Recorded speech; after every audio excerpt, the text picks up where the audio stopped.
Hi, everybody, and welcome to this hopefully never to be seen again conference format. I'm Emily Dane Staples from St. John Fisher College, and today I want to talk to you about using a tool that I found really helpful during this pandemic time, Nearpod. So I don't know about you guys, but this is sort of what my classrooms were like for the last year. I had some students that were present face-to-face. I had some that were remote. I didn't really know which devices they were on. I didn't really know what they were doing. It was really hard to sort of keep everybody on the same page and for me to really be able to assess how my students were doing. And so I really was struggling to find a way to get the kinds of interaction engagement that I really prefer and know is best for students in different ways of active learning.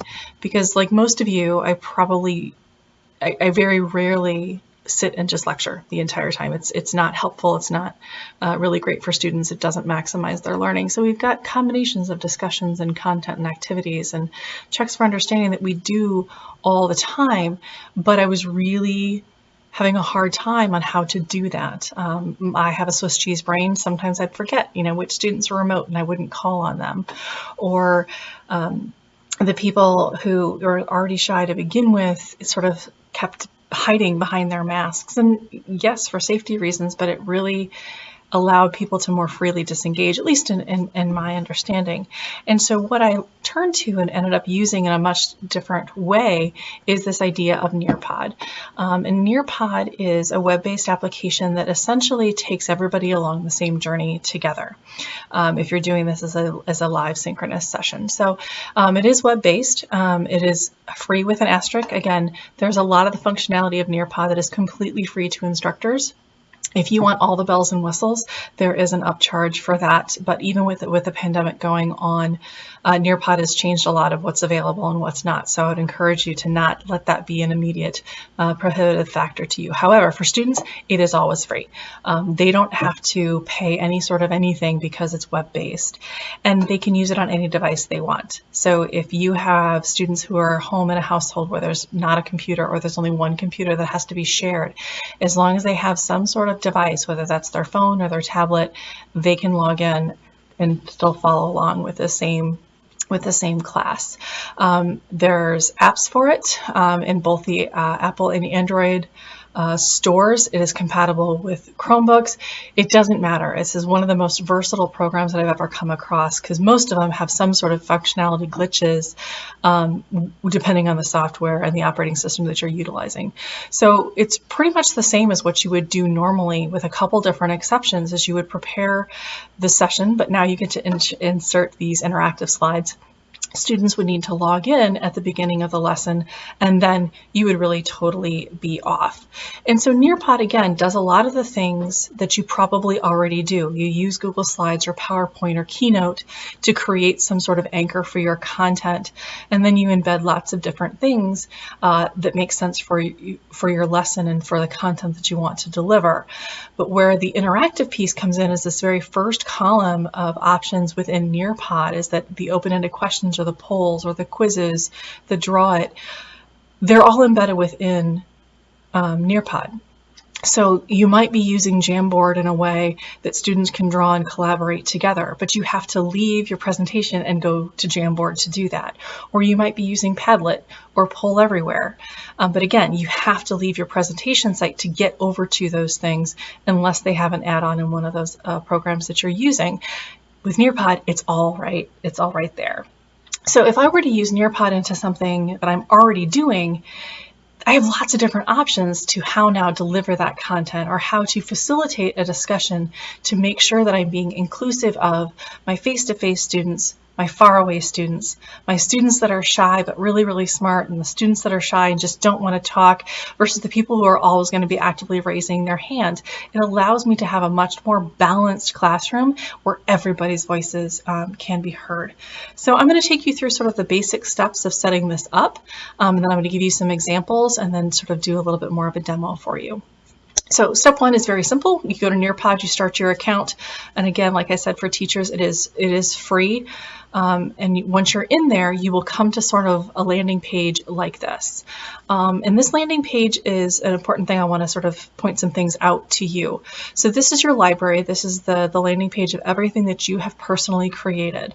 And as you can see, I'm able to sort my lessons for my classes in different folders. So I'm not endlessly scrolling through, what was I trying to do, or which lesson was I going to be working on today. Over here, you see the Reports tab. The reports essentially record everything that's happening in a live class session.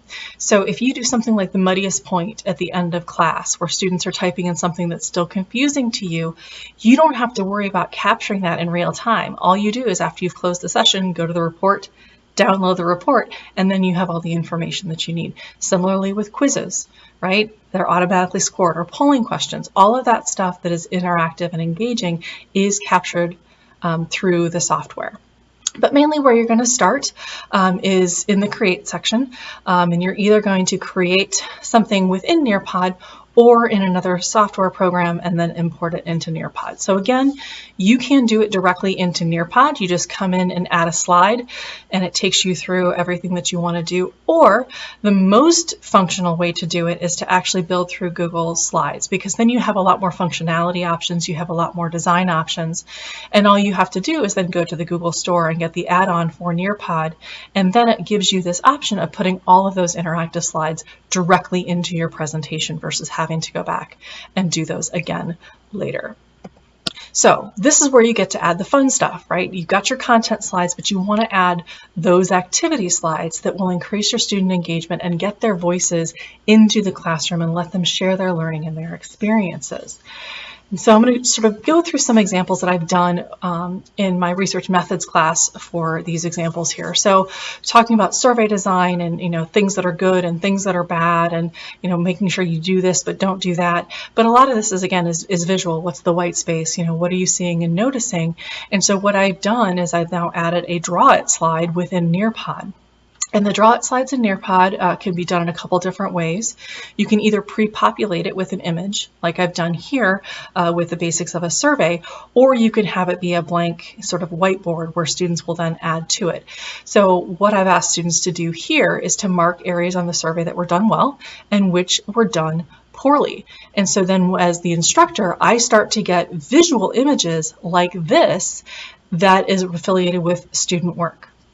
So you can see here, if somebody's operating even on their phone, to have the touch screen is very easy to go through and do what they need to do for this. Or you can do it with your mouse, whatever the case is. But I'm quickly, very easily able to see this is what the student was saying, right? If I'm noticing something that Ryan said, right, that he had a plus sign by the check all that apply to you and Bailey didn't, or somebody didn't, I have the ability as the instructor to share Ryan's drawing with the entire class and ask him to respond to those things. I can, sort of share multiple ones if I want to show the consistency between what students are doing. But again, it's we don't have the option to sort of hold up a piece of paper in front of a camera anymore. We probably don't even have the chance to pass out a piece of paper and walk around the classroom to see how students are doing. But we can still get the information from the students and still allow them to share using the Draw It slide within Nearpod. So the Collaborate slide in Nearpod is one that I use sort of all the time. It can be a big blank whiteboard where just people are posting things. It's kind of like Padlet if you've used it before with some of the design functions. So this example is one that I've done in my class where I give students examples of different ways to come about information that is sort of getting at what is good research design and what is not. And so I then say, okay, for this activity that you've downloaded from our class site, what is the best way? How would you answer that question? And while I could do a cold call and just sort of ask people around the room, it's really challenging for me to remember all of what students have said. So by using this, I can then quickly see all of those things and the responses together. So I have all of my students, almost everybody had the exact same answer, but I can notice very quickly here that Maury and his group had differences for their second and third choices. So I can very quickly call it and say, okay, you guys had this. What was your rationale for this, right? Or I could start with the positives and the commonalities. Everybody had C as sort of the most trustworthy answer, which means everybody who just talked about that in the group should feel comfortable and confident in talking about that answer because everybody had it. So this is also a way where students can sort of give themselves a good pat on the back. Hey, I'm doing well with everybody else. I've got it like everybody else, or I don't. Nearpod, although I didn't show it to you here, you also have the functionality to hide student names. So you can keep this anonymous if you want to, and then just ask people if you responded something. But that's something you could get into if you want to later on. Polling is always an option. We know that we can do a lot of polling in Zoom, but again, it can get a little wonky and the visual display isn't always great for people. And so this was another example of a poll that I did that complemented an activity within class. And so I asked students to, what type of thinking did you use to critique what you were reading? And then this is what students would see, is they can see the percentage responses of what everybody had done, right? How many people had A, B, C, or D? And you can have as many or as few answer options. But looking at this from the instructor view becomes really helpful when I'm trying to pace the sequence of class.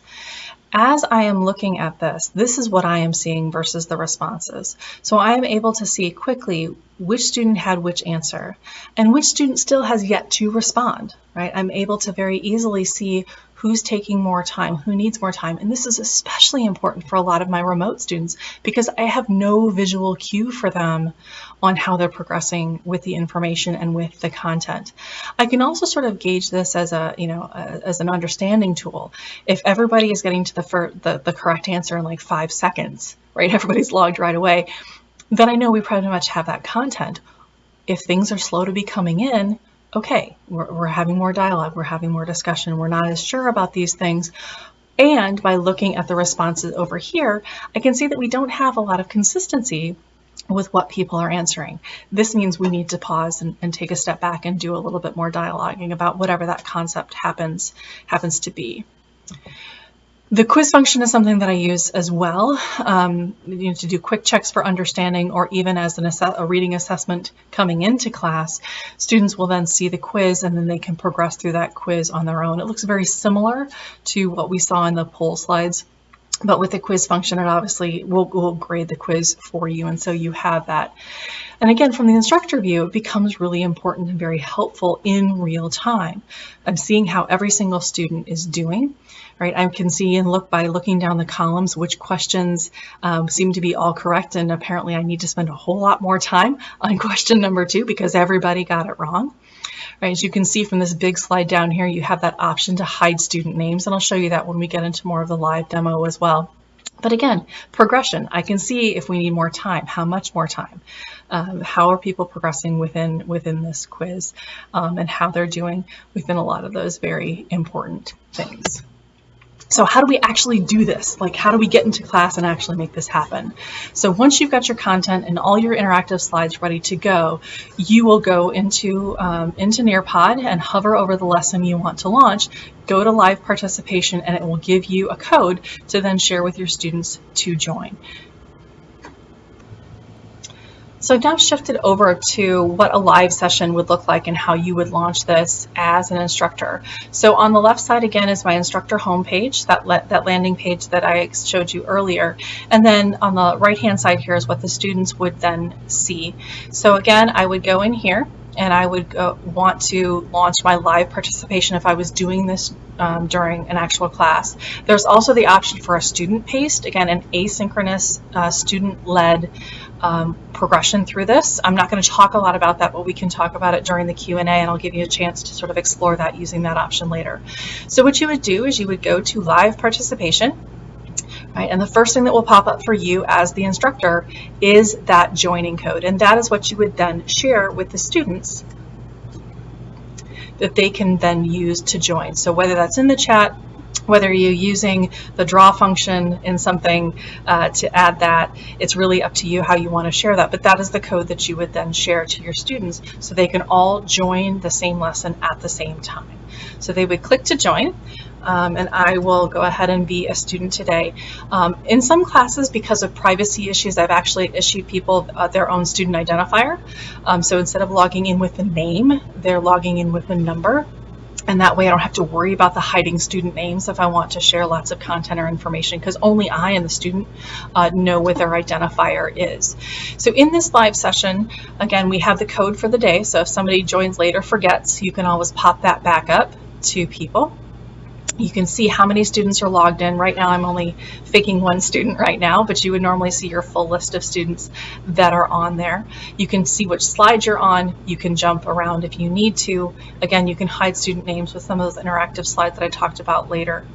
Up here you have the student view, so if you're not really sure what you're seeing versus the students are seeing, you can always switch to that view, or you can add an activity even when you're in a live session. So sometimes, you know, a conversation or a discussion will take a big left turn and you want to talk about that more, you want to insert some information. You can still do that in a live session.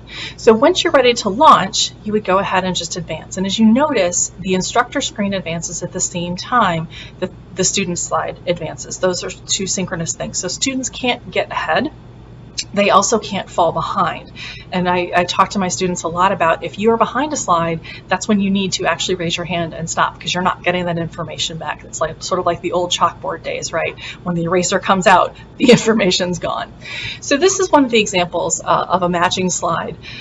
So if we're thinking about brand awareness and doing those kinds of things, you could do this with terms, you could do this with logos, you could do this with a whole bunch of different things.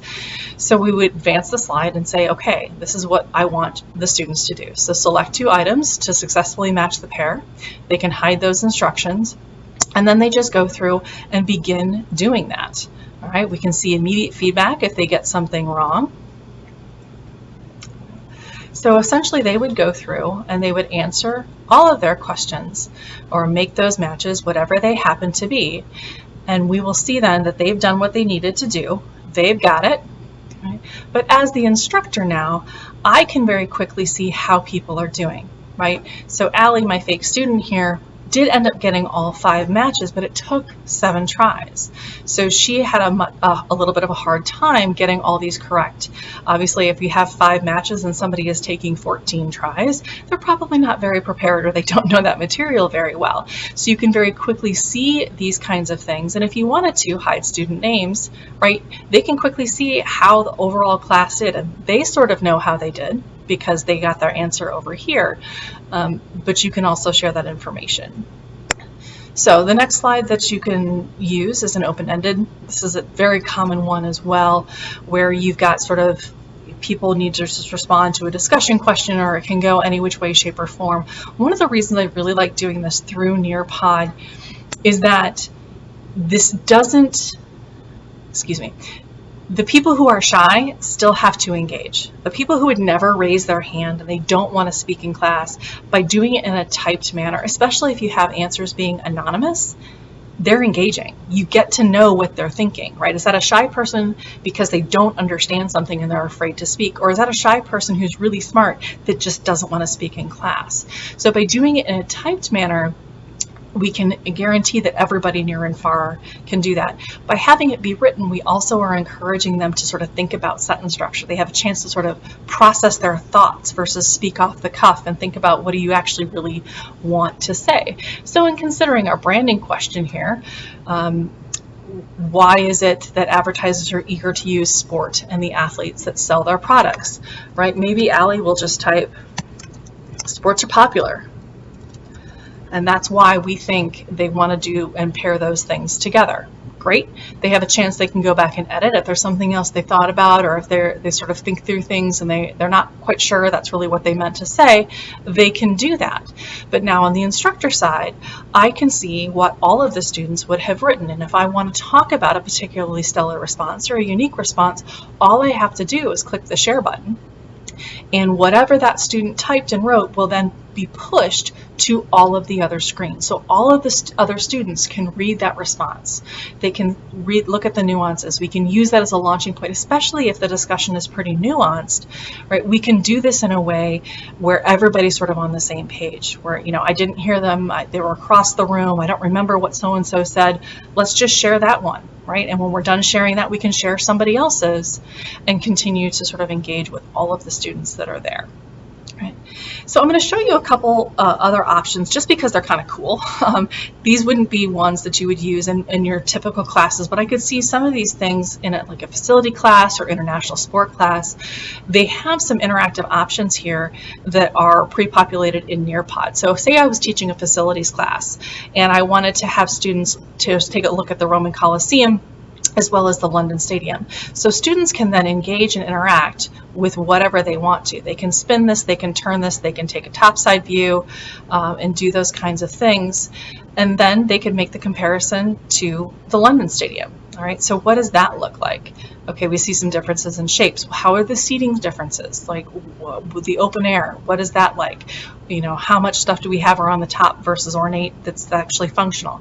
Any of these things are possible in Nearpod, but again, some of these a little bit more cooler things really have sort of very small or unique purposes, and so that's why I wanted to talk about the other ones first. So I know I'm getting close on time here, but I wanted to sort of wrap up and bring things together.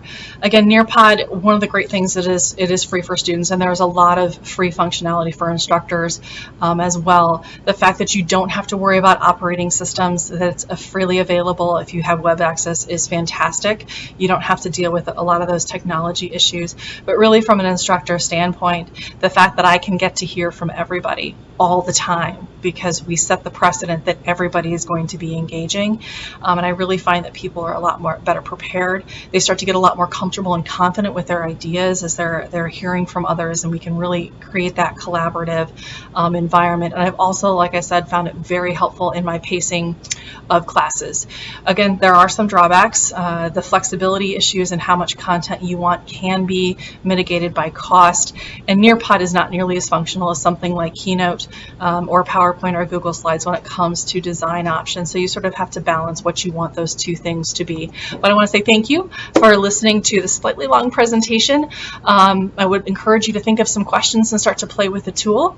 Again, if you want to go to nearpod.com and just enter this lesson code, you can play around with some of the stuff that I just showed you. You can take the quiz, you can do some of the writings and things like that. But I hope for and look forward to seeing you all at our Q&A. Thanks, everybody. We can just do some questions first. I could launch a sample Nearpod so you guys can play. We can really sort of what you guys would like to do. Yeah, I'll just start by saying thanks, first of all. It was a really interesting presentation and bringing something to my attention that I hadn't heard before or seen before. Okay. I have one question, and you kind of said this in passing, and I think you're probably right on, but I want to just ask again. So you kind of indicated that once you slow something on a slide and you go to the next slide, it's gone for the students. So does that mean that if the students wanted access to the PowerPoints you use, they can't do it through Nearpod? You have to give it to them another way. Is that right? If they didn't do a screen capture, like some of my research classes, I actually have them and we sort of train on what your screen should look like. And we have the snip tool up when we're doing stuff. So if that's something they do actually want to grab quickly, they just sort of grab and cut and paste and drop it over there. Or if they're on their iPad, same thing, they just sort of pull it over. Most of the PowerPoint that I do is also part of a flipped lecture. And so what we're doing in class and what they're seeing there is not that much different than what they're seeing there. So it's usually only if they have questions. But the good thing then is, I had a question about slide 7, done. Like I know exactly what they're talking about and we can sort of mirror those things. But otherwise, yes, I would have to make whatever that slide deck looked like available elsewhere. And one last question, I'll let somebody else jump in. You mentioned something about Google Slides. It seems that you do your slides on Google Slides and then import them into Nearpod. Is that correct? No, you can actually create stuff in Nearpod, and in the Google Store, there's just an add-on. So it's like an extra tab, like you can add in Poll Everywhere, or you can add in CanJam, or you can add in some of those other things. So that's what I've done. So I'm actually creating everything in Google Slides, inserting the activity slides right there, and then I just save it in the Nearpod platform. So when I go to open it, I can open it from there. Thank you.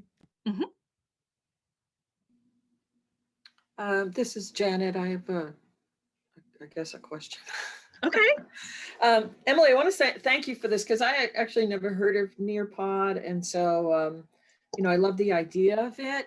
I saw your video. I don't really know much about it. If Mhm. you were going to run sort of a simulation today, I'd love to see it again and have you maybe talk us through it.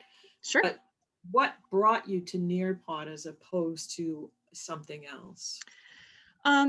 One of those things that really took me to Nearpod is because of the versatility of it. Like I've used Poll Everywhere, I've used Padlet, I've used sort of all sorts of different kinds of things to facilitate class engagement.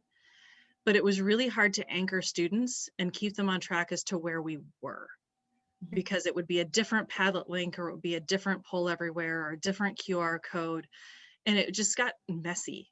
I mean, for lack of a better term. And so um, and just sort of doing some Googling and watching a lot of YouTube videos of other, far more distinguished educators than I started to explore to see if this could work for me. And there obviously are some issues. I mean, it's mainly a K-12 platform. Like I said in my video, it doesn't have the functionality of like design and stuff, even in, difference between Google Slide and going into PowerPoint or something else. So that's obviously, a drawback. But if that's not, what you're concerned about, then it's okay. But yeah, the keeping everything in one spot and everybody moving along together, especially when I'm doing a lead instruction, they can't move ahead and they can't move behind. They've got to stay exactly where I'm at. And when they're at home with a camera off, I have no idea. Yeah, I like that idea. I like that you said that they can't fall behind. So how do you get them to catch up? Well, with some of those interactive slides, and I can sort of show you the instructor view, and we can launch a demo. I see who has answered and who hasn't. So if it's a person who's at home on Zoom, I can send them a private chat through Zoom and say, hey, I noticed that you haven't logged in yet. Is it a technical issue? Whatever the case is. And so being able to see that and reach out versus have to be reactionary when they reach out allows for people to sort of stay on pace. And again, like I said with that too, I can see how quickly things come in. Like if things are very, very slow to come in, or people seem to be struggling with what they want to say, that's an indicator to me that we need some more dialogue or more instruction to make it work. And was the internet connection ever an issue? I know bandwidth can be an issue with my students. They'll say my chat's really slow or whatever. It has been on occasion. But again, because they don't have to have 15 windows open because it's all in one, they've got their Zoom window and then they've got their Nearpod window, and maybe, something they're taking notes on, it doesn't seem to drain it as quickly. And then when we're doing, group activities or things of that nature, I tell them to turn, one set of audio and one set of video off so they can maximize it in those other ways. Excellent. Thank you. I mean, I have a bunch of other questions, but I want other No. people to talk. Sure. I'm going to jump in with one more. So do you ever have your students who come to class say, well, why do I even bother coming to class? I could do this at home.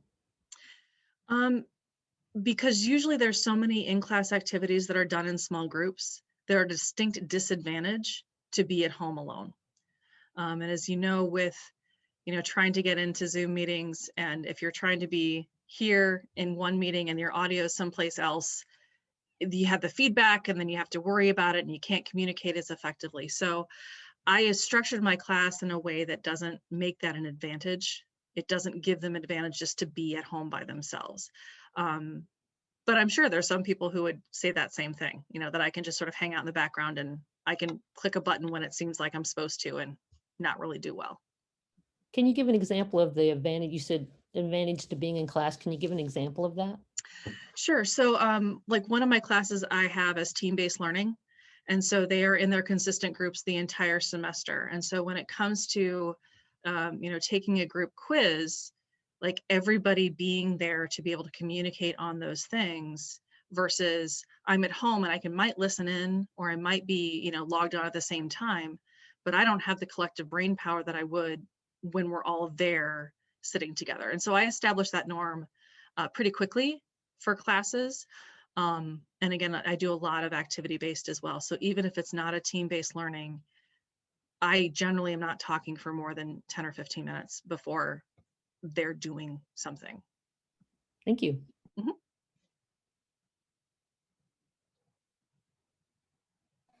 And how is this graded, what you're doing? You have some options. Things in Nearpod, there are reports that will capture everything that happens. And so I can then go back and, I did a poll, or I did a collaborate slide where they had to share ideas. And then I can go back and evaluate those things and either insert it into my grade book. I think if you pay for some of the highest levels in Nearpod, you can actually sync your grade book to your LMS. I don't pay that money. But there's ways that you can do that. So you just go back in once the session's over, download that report, and the scores of quizzes, what they wrote, how they responded, what they drew, all of that is captured for you that you can then, grade with or use for assessment, or use it to evaluate, engagement points or participation if you choose to do that. And did you do this for every class throughout like a 15-week semester? Not always. There's some classes where I use it pretty consistently. We get into a good groove of those expectations of nobody gets to be quiet, right? Everybody has to be sharing something on those interactive slides. But some of the content doesn't call for it, so it's one of those things where you have to be careful and intentional. Technology might be cool, but if it's not helping the functionality, then you probably, shouldn't use it.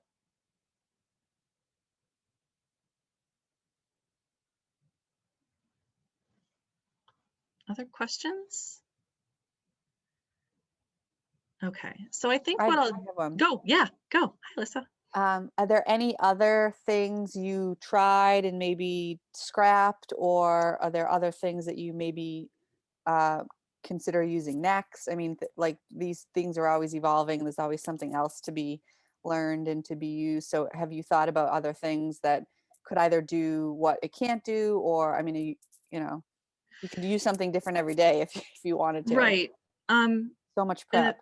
Yeah, that's a good question. I think, again, it goes sort of back to the intentionality. If I don't need something to be as part of a lesson development, but it's just to be an activity, then I won't use Nearpod. I'll go to Padlet, or I'll go to Explain Everything, or I'll go to something else that is just that one-off piece that we need, because then accessibility isn't a problem because everybody's only going to one place, right? And then I also don't have to deal with the mirrored imaging, because right now when you do it as an instructor, I have my instructor view that's sort of guiding the thing, but then I also I have myself logged in as a student, because again, the screens are different. Yeah. And so that's a little bit more challenging to juggle when you're also juggling a Zoom and remote students.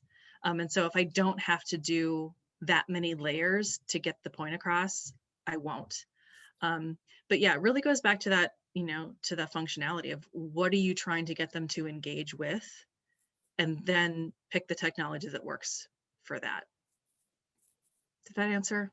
Thanks. Yeah. No, Okay.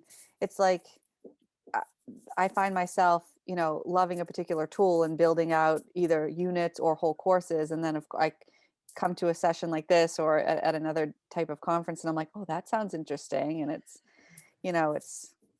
exhausting. Yeah. And I think, and the other sort of tough thing I've had to deal with is we don't always know what our students' technology is. Like next year in the fall, we're moving to an Apple one-to-one campus. And so I can be guaranteed that all of my students are going to have an iPad or an iPad with that functionality. So knowing that, I would use a tool differently, because I can guarantee everybody will have a touch screen, or everybody will be able to do those things. And right now, I can't. I don't know what they're doing. I would tend to bet, even when we were one-to-one an Apple school, though, many students in my experience preferred the web browser version of Nearpod over Yes. the iOS app. But I also think that like we'll start to see the shift at some point. I don't know when. Maybe it'll be in the next couple of years. But K through 12 students, right? At what point, what age are they? Where are they in their journey that they started using these tools, Mhm. you know, as elementary school students? Like, if we Yeah. don't implement some of these things, it's like it'll be like a different planet for them. So it'll be interesting to see when that shift happens. And it's not students rolling their eyes that they got to open up this other thing, but Mhm. it's that this is normal to them. Yeah, and my son is 7, and you know he's obviously doing this hybrid weird thing right now, but his teacher has used Nearpod before.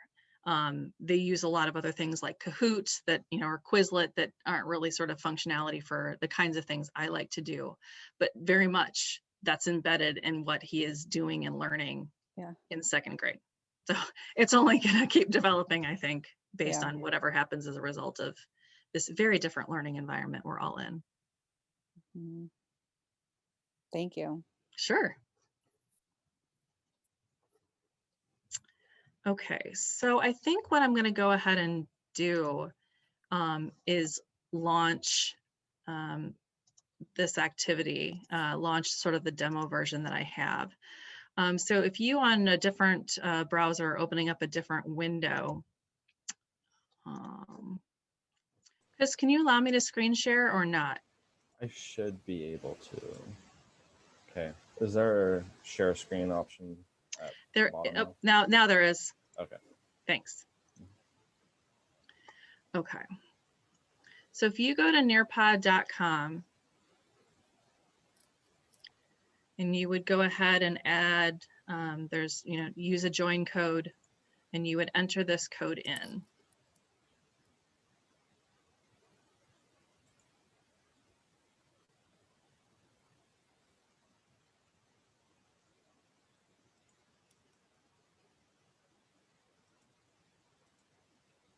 Are we joining as students? Join as a student, yep. And the code is the YAJSX. Correct. Go there.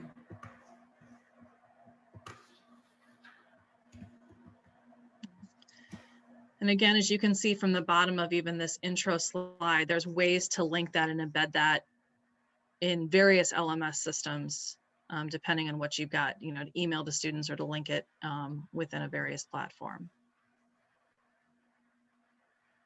You want us to put our name in? You don't have to. You can be somebody different.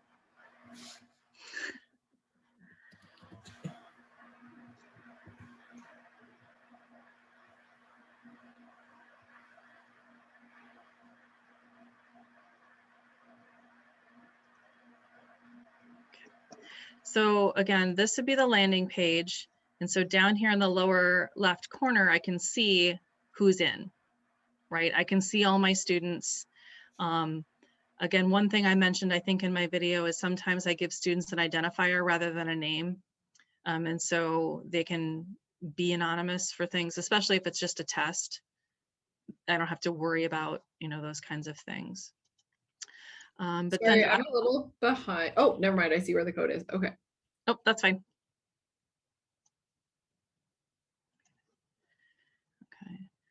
Okay. So I guess a couple other sort of navigation things. You've got the hide student names at the lower right-hand corner here. You can see where you are in your slide deck progression. So if you want to jump ahead or skip behind, you can do that as well.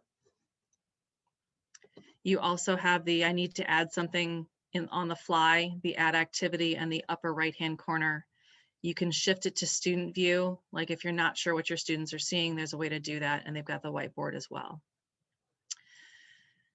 So I think what I did in here is I just sort of did a whole bunch of demo stuff that you guys can play with, and you'll be able to compare and contrast, my shared screen with what you're seeing there. So this is the first thing that would happen for me. I would ask if I want to approve stuff. So if you are concerned about what might fly out of a student's mouth, or you might be nervous about some other things, you can do this. I want to approve everything. I trust you guys, we're all good. And so this is an example of a collaborate slide. So I would just pose a question, right? And then everybody is just using the bottom chat bar to type in something and then post it. So again, when my students are at home, I can't just sort of, they can't really raise their hand very easily through a Zoom meeting, but I'm still seeing what they are saying. So if you guys want to go ahead and answer, there we go.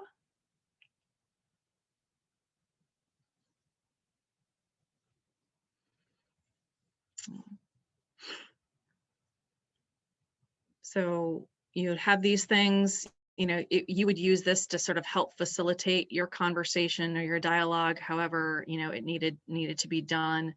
But it would allow you, then you can sort of, if you have a big class, you can scroll. You can use the share function to highlight particular ones that you want to sort of draw attention to. But this is a very quick way. And again, going back to the report function I talked about earlier, Janet, all of this would all be captured with those names or student identifiers for me to use at a later point. So another way that I like Nearpod is because it allows you to get direct access to the internet. So like this one here, a funny animal meme or photo, instead of typing words, I can just click this photo icon and I can do a Google search, or I can upload something that I find interesting. So again, they don't have to leave to do something on the web, at least imagery wise. They can just go here, click the picture icon, and then upload something as well. So if we're doing something in marketing about, you know, we want to do advertising, or we do want to do something else like that, this allows them an easy way to still get that information or still get that material and bring it in to here.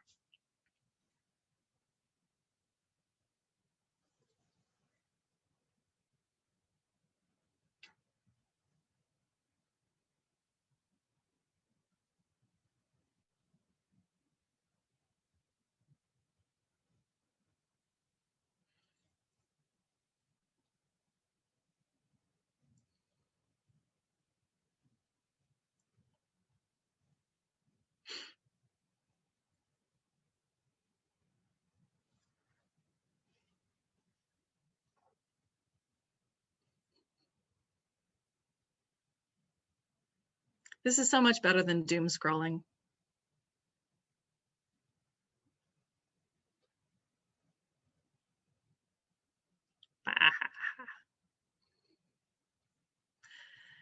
All right. So the next example, again, is a matching. So I've used this as a check for understanding at the beginning of a class that was just more sort of for fun. But you can also do it just, you know, for a whole host of things, you know, term and definition, whatever you want to do for these. And this is where you'll start to see that split between what you see on the student view and then what you see on the instructor view.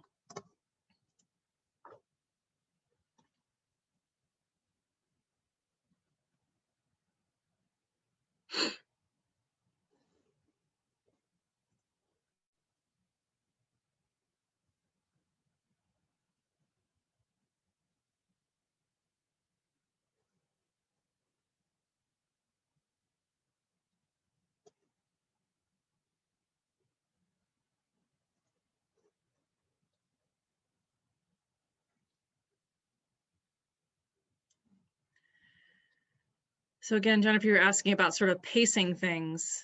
This is sort of then that way that I can go back and do that. You know, are people doing things with a lot of tries or few tries, you know, or do we seem to do whatever the case is? And again, if you want to share that screen, right, they can see how everybody did as a class, right? So we can, if you want to do something like that as well. All right, so this would be an example of a drawing one. You know, something I might use in a sports sociology or my gender and sport class is to, you know, talk about areas of gender difference and things of that nature. So this is again where you think about the functionality. If somebody's on a tablet or has a a screen where they can just sort of draw immediately. It's more of a touch screen rather than a mouse. The functionality is a little bit different with those things, but it allows people to still sort of engage with those things. As soon as the student starts to engage in something, you'll see in my instructor view that I see they're in progress, like they're attempting to sort of work through those things. And then when they've submitted something, you know, we can do that, we can share as well.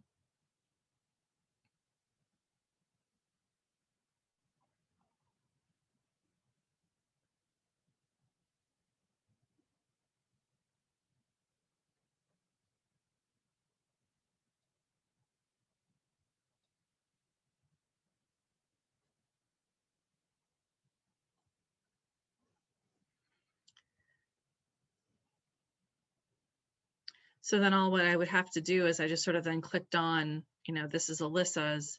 All right, so Alyssa, you know, let's talk about the differences that you've circled. Let's talk about what you did. And then you can very easily compare and contrast to other students. All right, so Taylor had this extra thing over here that wasn't done by Alyssa. So why did you notice that? Or what did you see within those kinds of things? Right, and I can push that even bigger if I wanted to.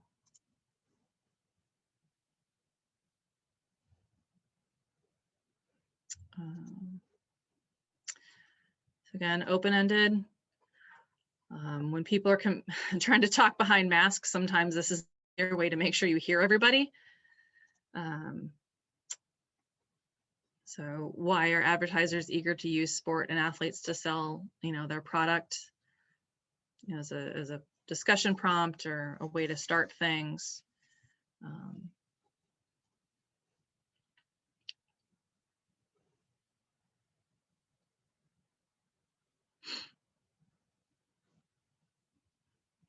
So hopefully that is what you are seeing and would be able to enter your responses.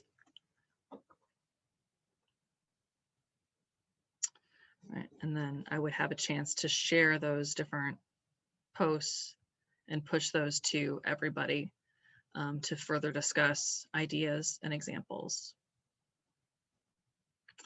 So I want to get to some of these other ones. This is one of the cool ones. This is the one where you get to manipulate, sort of look around. Again, limited functionality for a lot of what we might be doing, but still kind of cool. If I may, Emily? Yeah. This is, I'm so glad you showed this because I'm actually teaching a venue management class this semester. And I was, yeah, so how would we use this in, say, a class like that? Yeah, one of the functionality problems with Nearpod is it only has certain things that are pre-populated, and only certain web images based on the photo type allow them to be transported for these kinds of purposes into Nearpod. So the imagery piece, it has to be something pretty specific, and it's kind of challenging. And again, I didn't pay for the most upgraded versions of Nearpod, so I don't know if that might make it easier, right? If you've paid for more of the functionality. Otherwise, you sort of have to go with what's pre-populated in there. But again, sometimes those drawing slides where you can create the background image might be enough to sort of start the dialogue, depending on how you wanted to progress through the series of things. I have a question, Emily, just from a classroom management standpoint. Yeah. And maybe like you don't necessarily jump back and forth, but maybe you do. So let's say you did have like lecture components. Do you find yourself also like putting those into Nearpod without those activities just so that you're sharing one thing? Or do you find yourself jumping back in between a Nearpod and then like a slide deck, PowerPoint, Google Slides, or whatever? If it's going to be a mix of lecture and activities, it will be in Nearpod. If it's a day where I'm just pretty much talking, or there's only one thing we're doing that's going to take an entire time, I won't bother putting it in Nearpod. But again, because I flipped a lot of my classes, they've already seen most of the slide deck and the content. So there isn't a need for them to see it again at a lot of depth, because if they did what they were supposed to, they've already seen the content. We know how that goes sometimes. Yeah. But that's my plan. Yeah. But yeah, and so you can pretty much just do, you know, anything within these as well. This would be an area where I think I have it as a poll that you would just then vote. But this is the same layout it would look like for a quiz, where I could see, you know, and it would sort of score for me at the end. But this is the polling version with those various things. I'm assuming this is fun for fun because both of these could be goats in their own fields. Yes. But it could spark an interesting debate. It absolutely can. My debate would be goats are for to sell paraphernalia and for marketing purposes. You can never have a goat because you can never compare apples to apples. Yep. That's why I didn't answer. I saw a lot of this. I saw a lot of this though on the internet in the last couple of days. Oh yeah. Even with these, Oh, you yeah. know, just Yeah. But then again, you know, being able to share, you know, what the class responses are, sort of seeing the big picture can be a way to then, you know, we were pretty split or we weren't pretty split, or, you know, what's the distribution there of those kinds of things. So yeah, we're pretty much, unfortunately and sadly, at a time here, but is there any other questions that people had about this now that you sort of played with it a little bit?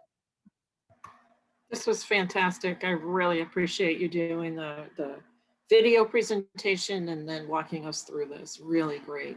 Thank you, Emily. Sure, absolutely. Happy to help. My email should be within the program and stuff. So if you want to talk through it or do whatever, there's times when I call my sister, I'm like, you're going to be my student for a while. What's going on the other side? You know, as a help to make sure I haven't completely screwed something up. But yeah, I'm happy to do that. Yeah, thank you. That was really cool. I appreciate it. Thanks everybody for coming. Thank you. Yeah, thank you.